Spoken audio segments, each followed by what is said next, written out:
So the machine we have behind us is a 1908 Goldbeer steam logging machine, and its purpose was to pull logs through the forest so that they would eventually be transported to the sawmill.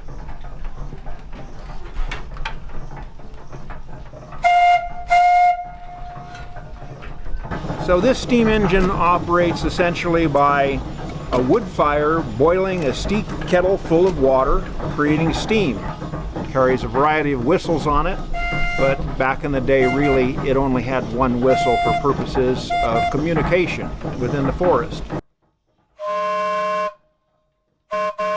If there was a need for communication over the side of a hill, they would have what's called a whistle punk, a small boy that had a wire that was attached to the whistle, and he would watch the logging operation below and then pull the whistle at the right time so that the steam engineer could engage the machinery and pull the log up from an area where the engineer couldn't exactly see it.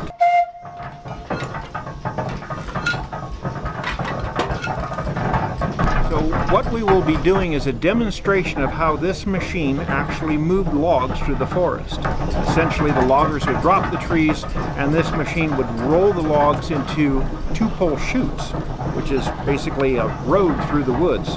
They would drag these logs through the woods, eventually dumping them into Shaver Lake. It would be gathered up by the steamboat, the Michigan, transported over to the sawmill. The sawmill would then cut them into boards.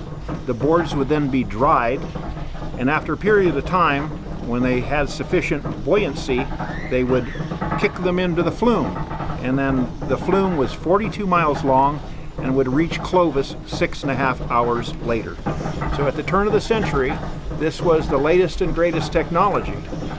And so for 108 years old, it's a pretty fascinating machine.